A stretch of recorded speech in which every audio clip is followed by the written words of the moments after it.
Good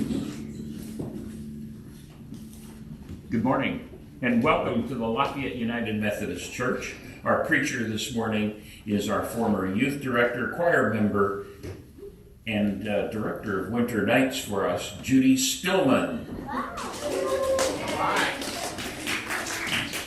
Thank you, Jim. And as you can see, Jim is not Mark Logan. That's Jim Stroud. He's going to be the liturgist. So we're the substitutes this morning. But you will forgive me when you see me moving back and forth because obviously I have a couple of hats on this morning. Pastor Laura Michelle is not here today because she took her foster daughter, up to the snow because she had never seen snow, so that was going to be an exciting time for her. I would like to thank very, very much Sarah Jane. She has worked with me this last week and we put things together. She did the bulletin cover, and when you ask her to do something, she can do it just in the blink of an eye. You just say, I need something that goes with the title, which is Feed My Lambs. But it also reminded me of a story something that happened several years ago. My son, who's a pastor in Colorado, took a group of people to Israel, and he invited me to go. And I said to him, can I take somebody? So I took Judy Garvin's with me, and the two of us thoroughly enjoyed Israel. And while we were there, one of the things Jeff was doing was he was video some circumstances, some interviews and so forth, so we could use them in future sermons. And we were on a bus, and we stopped by the side of the road, and Jeff asked if we could do that because he saw a shepherd on the hillside. And when he saw the shepherd, he wanted to interview him because he would refer it to the 100 sheep, the parable that Jesus talked about the 100 sheep and the one got lost, and always Jesus said the ones that are lost are the ones we need to find. And so he went to interview the shepherd, and he said to the shepherd, "What do you do if a sheep gets lost?" And the shepherd said, "I send my dog to get it." And that wasn't quite the answer that Jeff wanted. And so he said again, "Well, what do you do if the dog doesn't bring back the sheep?" And he said, "I get a new dog." Anyway, so thank you for enjoying that because I've enjoyed it for a long time too. I think Jeff's told it many, many times in his sermon. And now it's time for Jim to talk about other announcements. Good morning, everybody. I'm Jim Straw. I'm not Mark Logan, although I'm channeling Mark Logan. Mark Logan might be watching on YouTube right now. He has hurt his leg or his knee and is resting it at home. And I mentioned I'm channeling Mark Logan. In fact, I like working with Mark Logan so much, I have joined the finance committee officially. Yeah, and by the way, standing in the back of the church is our usher, John Slosser. And John Slosser has taken over for me as chairman of the Staff Parish Relations Committee. And so everyone can turn and look. John's walking up the aisle. I don't know, maybe he's going to come up with a prayer for the 49ers' health today or something. I'm wearing red. Oh, okay. Go ahead. I'm taking over for Jim on the SPRC, and while he did it for many years very well, I had to sit through a 6-hour training to do it. He was no help at all. That's not true. Looking forward to it. It's going to be an interesting process for me, but 2 years ago I served on the Contra Costa County grand jury, so this couldn't be too much worse. Civil grand jury. Anyway, I think most of you know me. Hello, and enjoy the rest of the week, and go Niners. There. David, you got your prayer for the Niners. And when John passes the plate at the offering, we have a little attendance card and a prayer request. And if you would fill that out and put that in the offering plate, that would be wonderful. Let me start off with a couple of announcements. The Bible small group meeting is not meeting today. You can still join the Bible study that will last for a year, studying the Bible. And copies of the book can be purchased for $25. Check in at the office during the week, and they will have copies of the book. We have visitors from Visalia, right? Vallejo. Oh, I knew it was a V word. Anyhow, good to see you guys. Winter nights. If you'll notice in your bulletins, there's a program page for winter nights. I should actually make Judy Stillman come up and maybe say a few words. No, I'm good. You're good. Okay.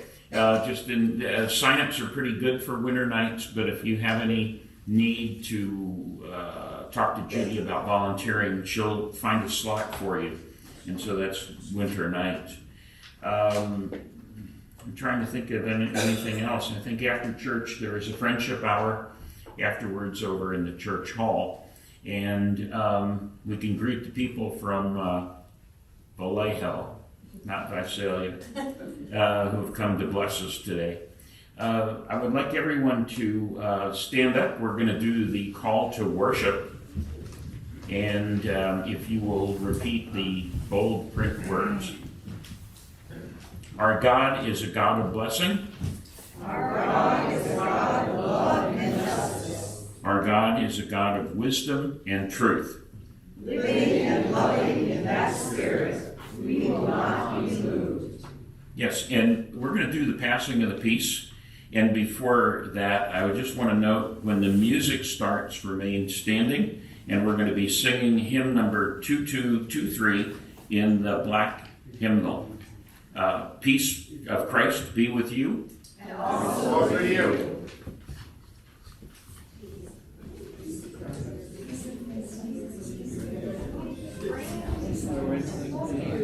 I said Visalia.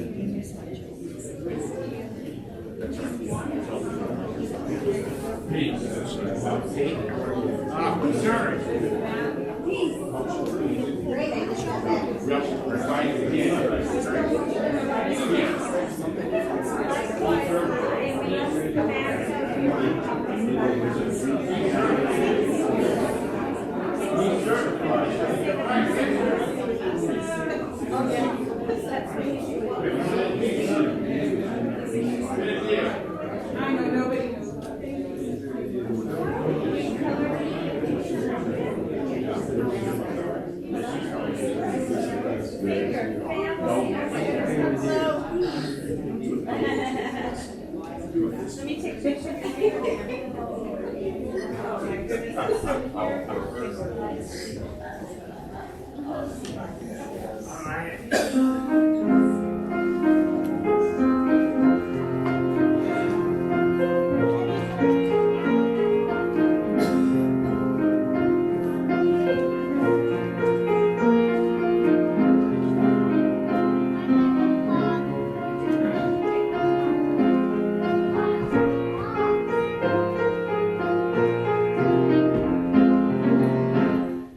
are one in the spirit, we are one.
Today's scripture reading is from John chapter 21, verses 15 through 19. When they had finished breakfast, Jesus said to Simon Peter, "Simon, son of John, do you love me more than these?" He said to him, "Yes, Lord, you know that I love you." Jesus said to him, "Feed my lambs." A second time he said to him, "Simon, son of John, do you love me?" He said to him, "Yes, Lord, you know that I love you." Jesus said to him, "Tend my sheep." He said to him a third time, "Simon, son of John, do you love me?" Peter felt hurt because he said to him the third time, "Do you love me?" And he said to him, "Lord, you know everything. You know that I love you." Jesus said to him, "Feed my sheep. Very truly, I tell you, when you were younger, you used to fasten your own belt and go wherever you wished. But when you grow old, you will stretch out your hands, and someone else will fasten your belt around you and take you where you do not wish to go." He said this to indicate the kind of death by which he would glorify God. After this, he said to him, "Follow me." Please remain seated. We're singing in the black hymnal, number 2220, and or 2223. No, 2220. We are God's people. I got to tell you, when I looked in the bulletin, my eyes jumped out. I saw the words, "people verses 1 and 3. And I said to myself, I've been an attorney for many years. I'm not familiar with the case of people verses 1 and 3. So we'll sing verses 1 and 3, hymn number 2220.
There's a Chinese saying that goes, if you want happiness for an hour, take a nap.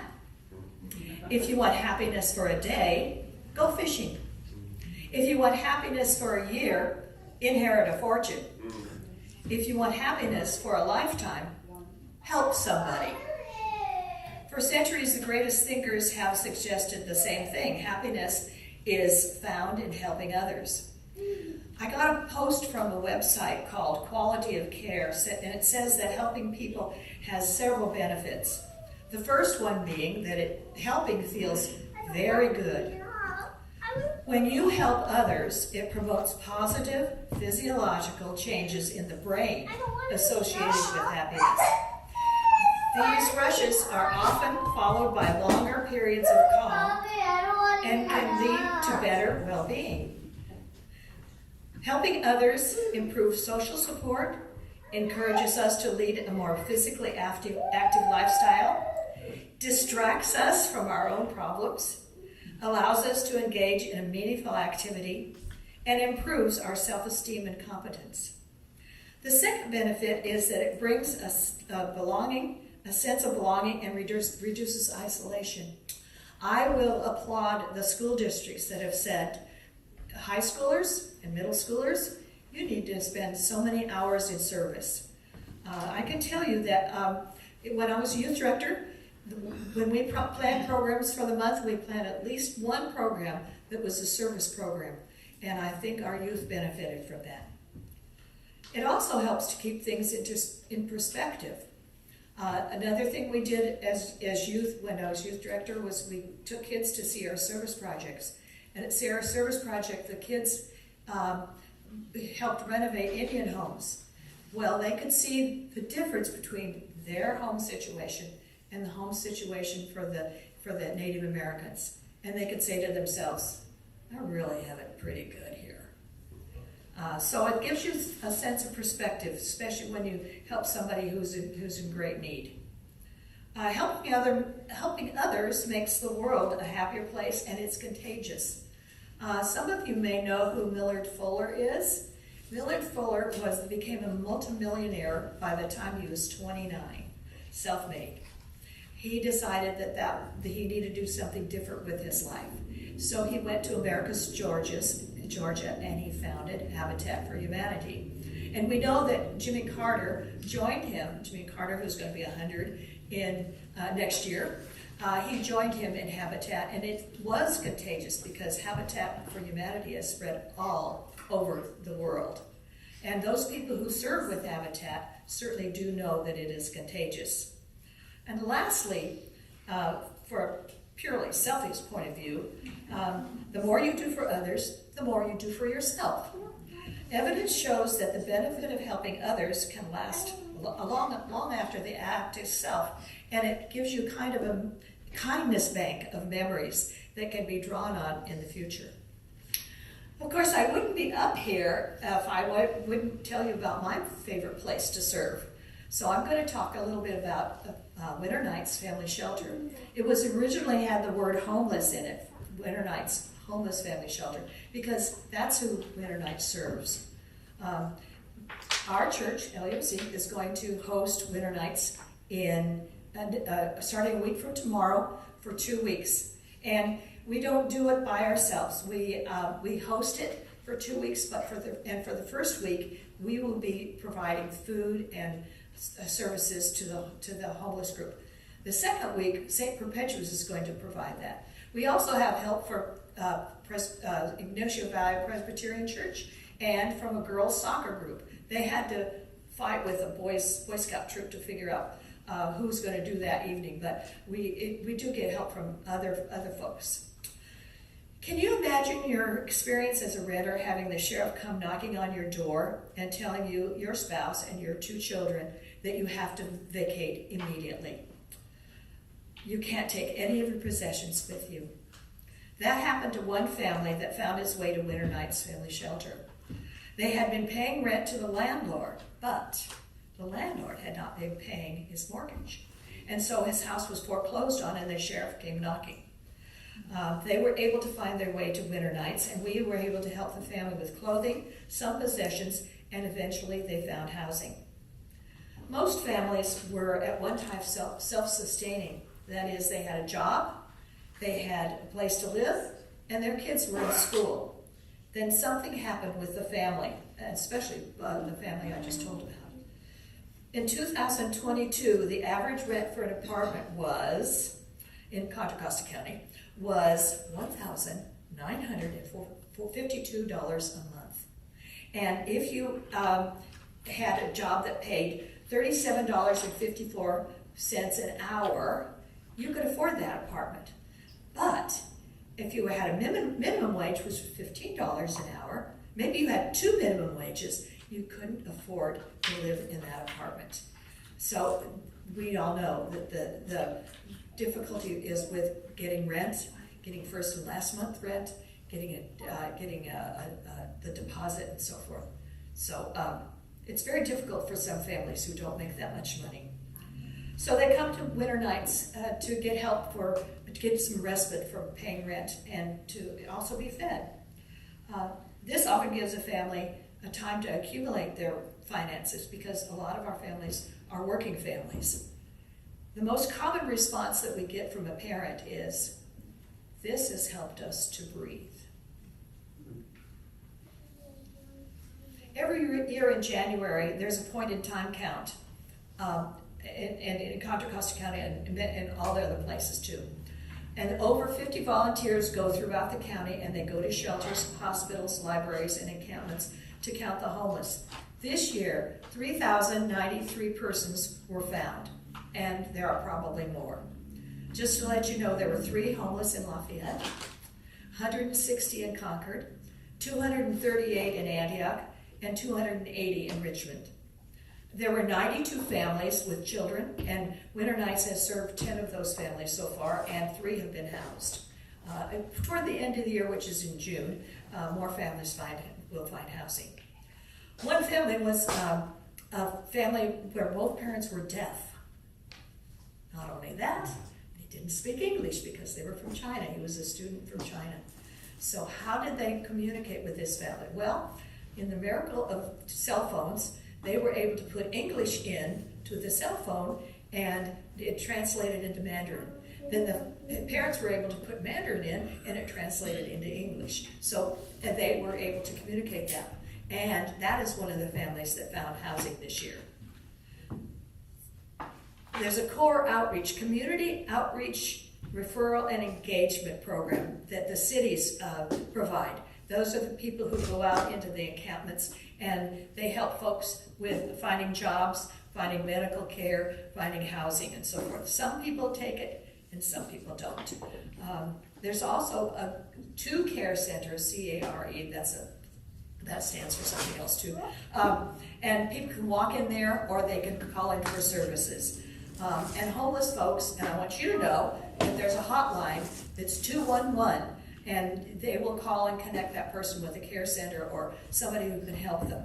And Winter Nights is on that schedule for the care center. So if it's a family, they will refer them to Winter Nights. Winter Nights started as a project of the Interfaith Council of Contra Costa County, and it is now its own 501c3 with a board of directors. And Winter Nights is entering into the 19th year. And before that, St. Vincent de Paul had a truck, and they took mattresses and they threw them on the floor, and people could sleep on that. And then Gwen Watson, who had an idea, she's the former executive director, and she got an idea of giving it a more formal appearance. And so Winter Nights grew out of that. Shortly after all the mattresses were thrown on the floor, now we have pads that are on the floor. But before that, people put up PVC pipes and put sheets over them for privacy. That was a little cumbersome, but we've now grown into tents for every family. It originally ran for just a few months because it was truly Winter Nights, but now it's at least 9 months long. And there are 18 host congregations that provide space, and another 25 who provide food and activities. And families move every 2 weeks. Right now, we have only 11 or 12 people in the shelter. It may be due to the fact that they have to be vaccinated in order to come into the shelter. But there may be another family that's coming in. They keep saying there are intakes, they vet people before they come in, and they keep saying, well, there are intakes, there are some, but then they say that they either don't show or they say, no, this isn't for us. Which is too bad, because when we have families that come in, we find that they really adapt very well and they love it and they get themselves a boost up. Their daily schedule is that they get up at 6 o'clock in the morning on weekdays. They leave at 7 o'clock. They have breakfast. They leave at 7 o'clock. They go to work or to school or to the Oasis, which is a day center in Pittsburgh at St. Vincent de Paul's. There at the center, there is a room with a bath and shower associated with it, so they can have showers during the day if they're there at St. Vincent de Paul's. They also have a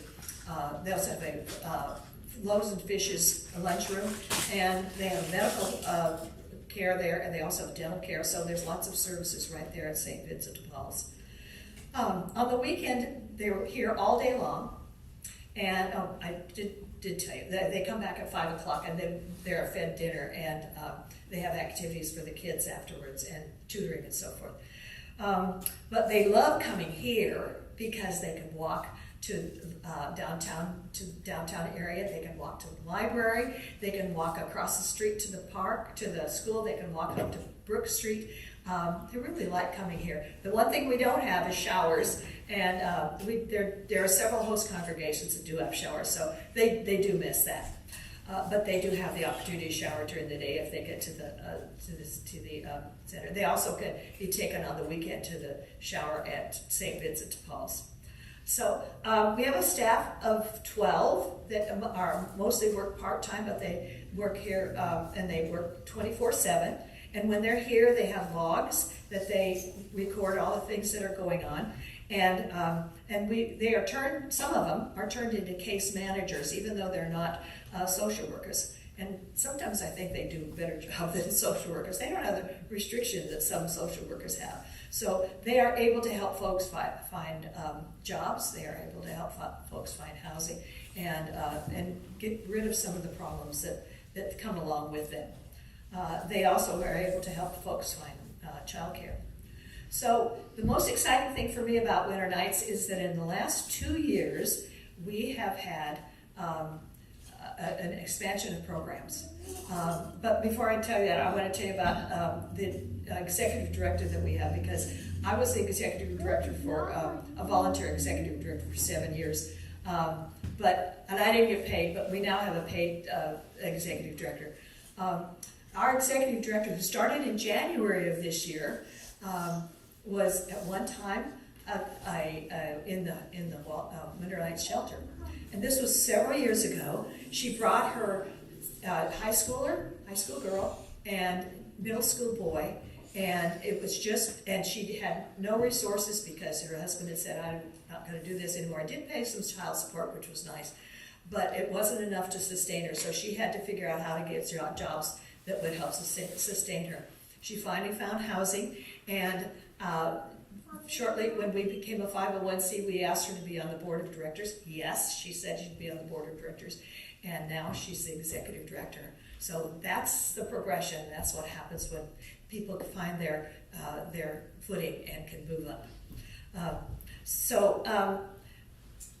One of the new programs that we have is called Safe Park Program. It's in Pittsburgh at a church there. Folks come at 8 o'clock at night and they can sleep in their cars. They also are given a snack, and they leave at 8 o'clock in the morning. They can also go to St. Vincent de Paul's for showers because we have a staff there.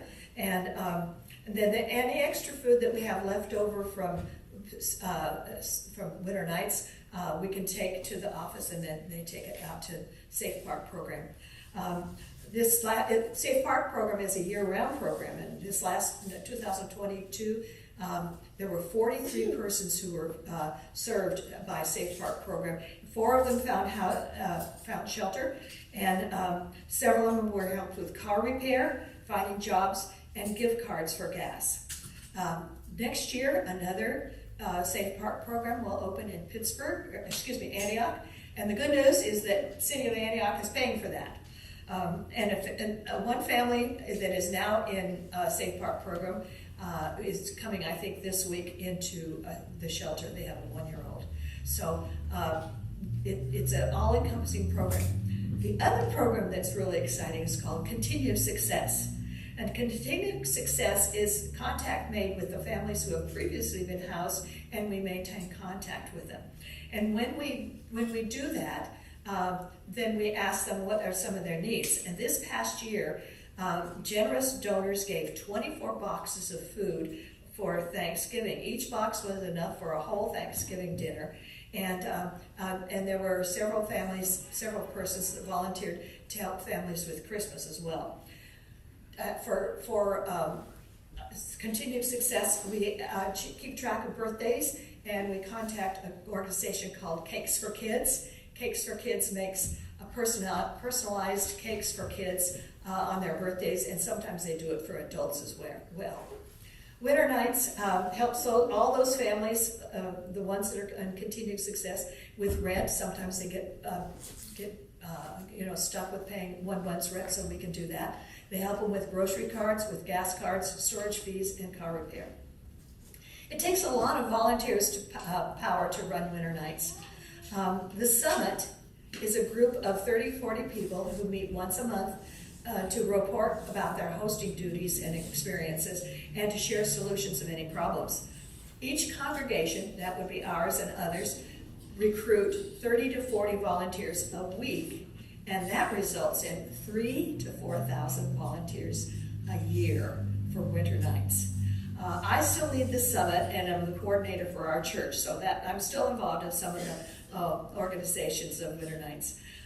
Anyone here that wants to join me as a co-coordinator, I would love to have your help for the following years. Anyway, see me after. Why do we serve? The most important reason we serve is because in Matthew 25, 34 through 40, Jesus said, "I was hungry, and you fed me. I was thirsty, and you gave me drink. I was homeless, and you gave me a room. I was shivering, and you gave me clothes. I was sick, and you stopped to visit. I was in prison, and you came to me." So what ways can LUMC help? Many of you have volunteered for Winter Nights already. I said we needed some folks to help move on the 5th and the 20th. That's taken care of. I said we needed help with some kids to do, some people to bring in baby toys. Well, the preschool's going to help us with that because we have several babies coming. And Sheila and Aurora are going to help us with that. So we have lots of people stepping forward. When you're volunteering, I want to encourage you to eat with the families and interact with the kids by helping with homework or playing games. It's important to show them respect and honor them by listening. As I close, I want to challenge you to serve Winter Nights or some other organizations. Remember that serving not only benefits those who you serve, but it benefits you too. God bless you in your serving. Amen.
promised me walking music.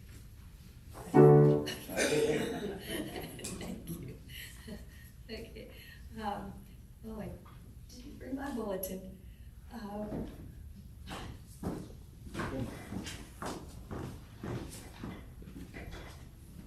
It's a lot coordinating two jobs.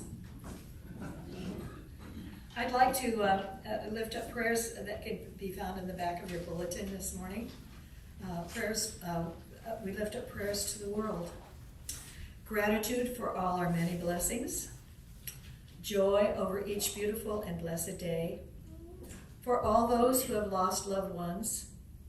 For all the ways in which people have are harmed by violence, racial injustice, natural disasters, climate changes, lack of housing, and things that threaten neighbors' love for one another. For all those who are traveling, for families struggling to find harmony, for all the ways in which gun violence has harmed communities near and far. We lift up prayers for our community, especially Joe and Patty Easley, who are recuperating from COVID. I'm hoping that we'll see him back next week. For Betty Dreyer, prayers for Thanksgiving for her surgery going well, and prayers of comfort for her during her recovery. The recovery of Carol Sebastian's brother, Fred Opal, as well as a diagnosis for her niece's husband, Bill Braddock. Mark L., who is still battling infections. Wisdom for Gloria C. Duffy for her service on the Congressional Commission on the U.S. Strategic Posture. Prayers for Cameron Sanders, Bob Lewis, Bob and Holly Nichols, Winston Van Weingarten, Jeff Sodden, the Cook family, David Chow, Barbara Levander, Mary Henderson, Baby Wyatt, Stacy, Kevin Slimak, and Donna Walls.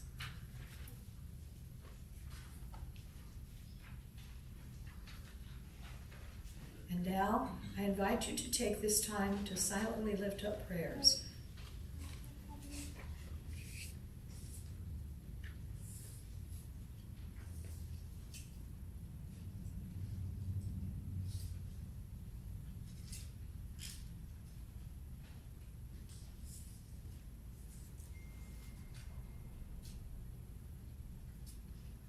Loving God, we praise you for the healing that you bring to the world and to individuals. We praise you for the strength you give each of us to help and serve those in need. We pray that those who we touch will feel the love, honor, and respect we have for them, and that you will lead us on a journey of kindness, mercy, and justice. We ask these things in the name of your Son, Jesus Christ, who taught us, saying, Our Father, who art in heaven, hallowed be thy name. Thy kingdom come, thy will be done, on earth as it is in heaven. Give us this day our daily bread, and forgive us our trespasses, as we forgive those who trespass against us. And lead us not into temptation, but deliver us from evil. For thine is the kingdom, and the power, and the glory forever. Amen. Now I'd like to call forward the ushers and remind you, if you want to put your attendance slip in the plate, that would be welcome. Thank you.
give thanks to you, O God, for all that you have given to us.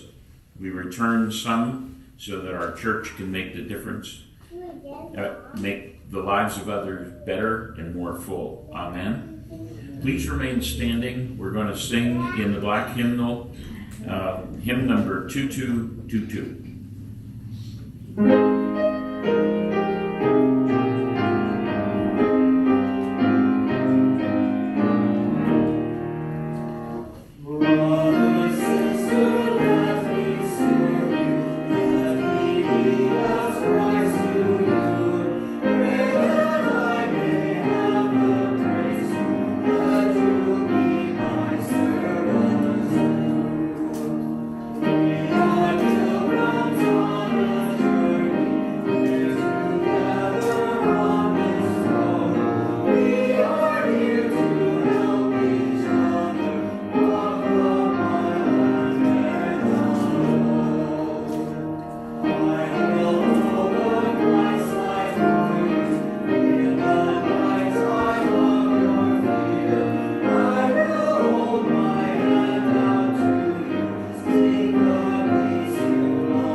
Now for the benediction. As we go forth, may we remember to show love to all we encounter and to serve in many ways for the benefit of our church, our families, our community, and the world. Go in peace.